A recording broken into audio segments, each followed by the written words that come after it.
pasó, ay Carmela, ay Carmela, i a les tropes iba sola, Bé, ens trobem en un espai que era de les parts importants de l'antic aeròdrom republicà dels Monjos. Aquest aeròdrom formava part del que es coneix com el Vesper de la Gloriosa, que eren 4 aeròdroms republicans que es van construir aquí al Penedès durant la Guerra Civil. Un era a Santa Oliva, l'altre era a Pacs del Penedès, un altre a Sabanell i aquest d'aquí els Monjos. Aquests 4 aeròdroms van recollir les esquadretes de caça que van fer tota la batalla de l'Ebre i la batalla del Segre des d'aquests camps. Es tractava d'esquadrilles Polikarpov I-15 i Polikarpov I-16, xatos i mosques, que normalment hi havia uns 12 avions a cada un dels camps, excepte el dels Monjos i el de Santa Oliva, que en algunes ocasions hi havia 2 esquadretes, és a dir, 24 avions. Cada una de les esquadretes portava tota una sèrie de personal que ajudava que funcionessin, la gent que s'encarregava del paracaigudes, la gent que s'encarregava de la posta en marxa, els mecànics, i en total cada esquadreta la formaven unes 100 persones. El camp d'aviació dels Monjos es va començar a construir a començaments de 1938 i va estar operatiu a partir del mes de març, quan hi aterrà una esquadrilla de bombarders Katiuskas. Malgrat tot, l'aeròdrom esdevindrà la base de les unitats de caces republicans. L'esquadra 11, integrada pel grup 26 de Polikarpov I-15 Xato i el grup 21 de Polikarpov I-16 Mosca, des de l'abril de 1938 i fins al gener de 1939.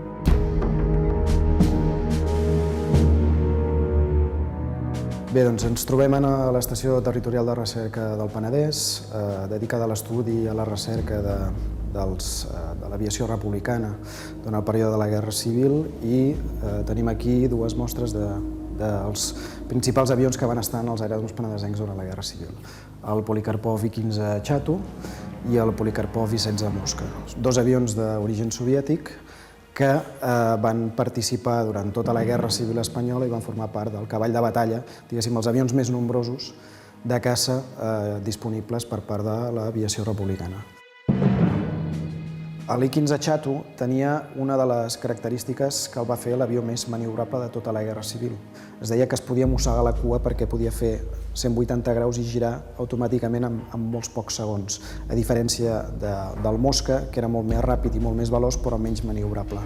Malauradament, el Mosca, al ser un avió relativament modern i ser el primer monoplà amb una sola ala que va intervenir a la Guerra Civil i en combat durant els anys 30, patia d'algunes deficiències importants que van provocar nombrosos accidents als aeròdroms, concretament al Penedès, en tenim documentats bastants. Deficiències en el motor i sobretot deficiències en el tren d'aterratge que feia que l'aterratge dels pilots menys experimentats es compliquessin i que moltes vegades hi haguessin accidents en tots aquests aeròdroms. Bé, aquí tenim una imatge del camp d'aviació dels Monjos sobreposada a un mapa actual. Com podem veure, hi havia una pista principal que anava paral·lela a la carretera 340 entre el desviament a Castellví de la Marca i l'actual carretera de Cal Rubió. Després hi havia una pista en diagonal que anava des de la zona de Masgranell fins al riu Foix i, finalment, una pista vertical que anava des de la carretera nacional 340 fins a Cal Rubió. Nosaltres estem en aquests moments aquí al Serral i al voltant del camp hi havia uns altres refugis, aquests són els que hem localitzat, que eren refugis petits o elementals que servien per donar protecció a la gent que hi havia al voltant d'un avió. Bé, aquest és el refugi elemental de Cal Rubió, que servia per donar cobertura a la gent que hi havia relacionada amb l'aviació que estaria estacionat just aquí davant. Eren més estrets, més petits i sobretot servien contra ametrallament. En cas que una bomba caigués a sobre no tenien prou profunditat com per protegir-se. Sabem pels estudis que hem fet que al voltant del camp hi havia 11 refugis com aquest. 8 ja els hem localitzat, sabem on estan, encara que alguns estan enterrats, i els altres 3 encara no ho sabem. Aquest és l'edifici de la Margaridoia, un edifici que té molts anys i que durant la Guerra Civil, a la sala de ball, va ser ocupada per l'arma d'aviació i es va instal·lar un taller de muntatge d'avions. S'hi muntaven els Policarpozi 15, els xatos, i es feia el carenat, la part principal de l'avió.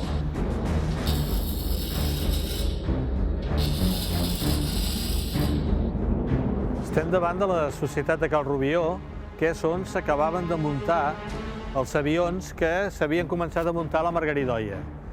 Portaven el puro de l'avió fins aquí, aquí els hi muntaven les ales, els instal·laven les metralladores i per una porta més gran que van fer a l'altra banda, els treien, provaven les metralladores i els enlairaven per tal que comencessin a funcionar. L'any 1938 s'habilità el castell de Penyafort de Santa Margarida i els Monjos com a presó per a pilots i tripulacions de l'aviació franquista.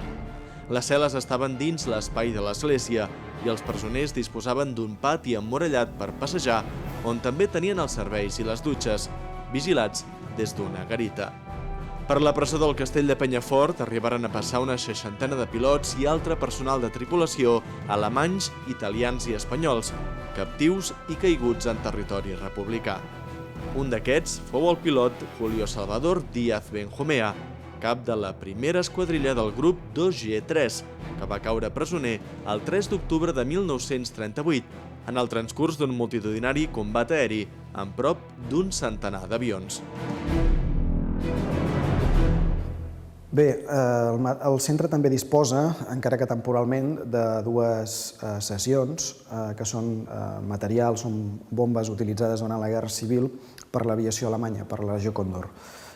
Són dues bombes de 10 quilograms, una és una bomba fumígena, diguéssim que preparada per poder no només esclatar, sinó també indicar amb el fum la localització de les posicions enemigues i després llançar les bombes convencionals, com aquesta, com una SC-10 també, unes petites bombes utilitzades bàsicament contra posicions enemigues, contra transports de carreteres, etc., pels avions que metrallaven i bombardejaven la rereguarda republicana.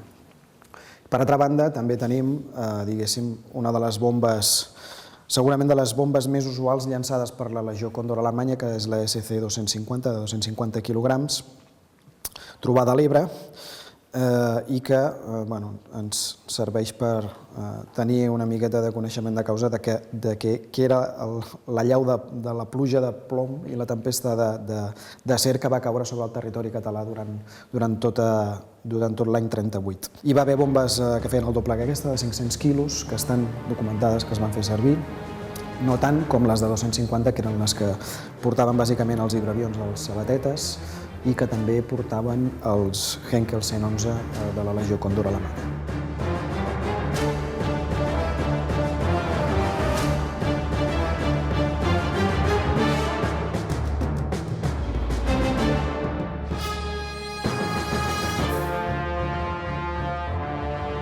Els Monjos va patir 3 atacs aeris que van colpejar l'aeròdrom i el nucli urbà.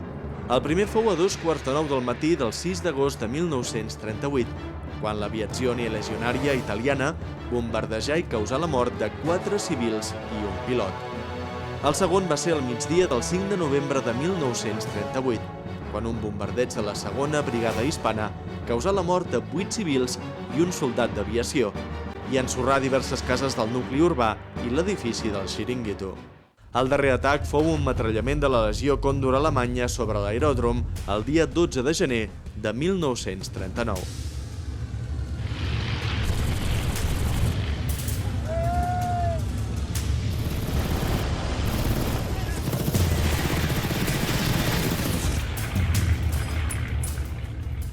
Bé, aquest taller de muntatge, que era conegut per part de l'aviació franquista, es va convertir també en un objectiu dels avions. I de la mateixa manera que bombardejaven el camp, també intentaven tocar aquest taller de muntatge. Per aquest motiu van caure diferents bombes en el nucli dels Monjos, concretament just davant de la societat i també en el sud, a la zona sud del municipi. Una bomba va caure justament aquí, on hi ha el pavelló poliesportiu actualment. Abans era el local que se li deia el xiringuito, local de dretes, que durant la Guerra Civil era un menjador social. En aquells moments el bombardeig va ser al migdia, hi havia molts nens refugiats i gent del poble que estava a punt de dinar aquí, van sonar les alarmes, es van poder amagar just al refugi que hi havia amb la plaça interior i això va permetre que no hi hagués gaires víctimes. N'hi va haver algunes, però no pas gaires. L'aeròdrom dels monjos disposava d'una sèrie d'instal·lacions que eren les que s'utilitzaven per la vida quotidiana del camp. Aquí tenim un edifici que és Mas Granell. Va ser una masia que van ocupar els soldats d'aviació i que va servir fonamentalment com a cos de guàrdia. Era l'entrada oficial a l'aeròdrom dels monjos. Bé, aquí tenim la part exterior del refugi gran del camp, on hi havia dues entrades. Els refugis eren simètrics, el que passa és que el que es considera com a entrada principal és la que tenim al fons, però en cas que quedés bloquejada per un bombardeig, tenim com a alternativa l'altra sortida.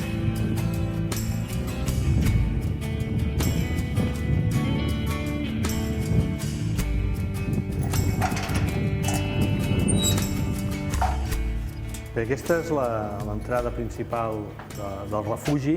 Com podem veure, té una forma d'una rampa amb poca pendent i una gran llargada, per facilitar que la gent pugui entrar corrents dintre del refugi sense ensopegar i sense fer-se caure uns als altres.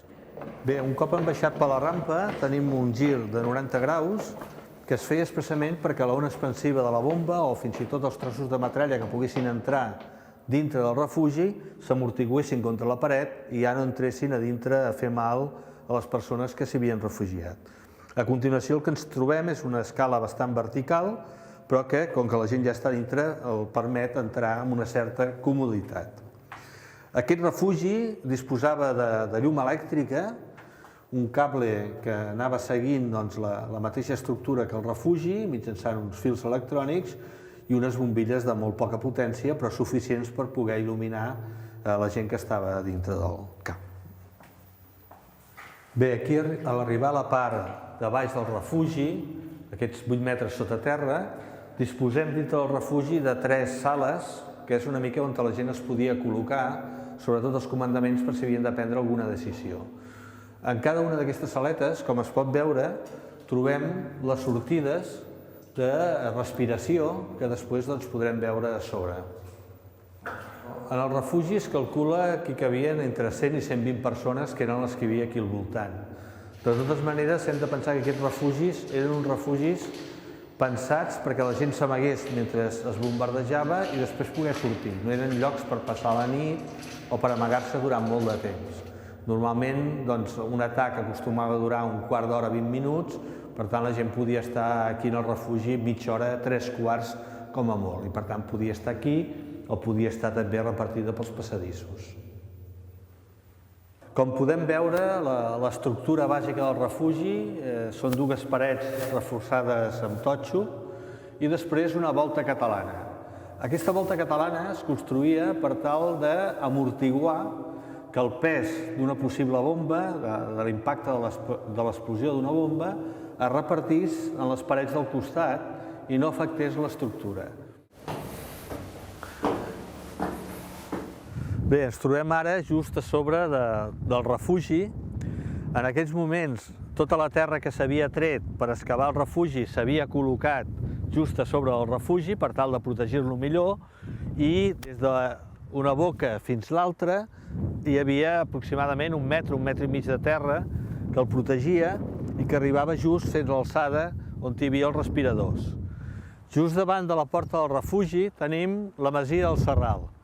Aquesta masia, que va ser ocupada per l'exèrcit de l'aire durant la Guerra Civil, va ser destinada a intendència i a caserna dels soldats d'aviació que vigilaven el camp. Se'ls hi van fer algunes modificacions que s'han conservat fins avui en dia, com aquesta torreta superior, que permetia una mica l'observació dels voltants de l'aeròdrom i, per altra banda, l'eixamplament de la porta del celler, on podien amagar-se en cas de necessitar alguna reparació, en alguns casos els avions o part dels avions.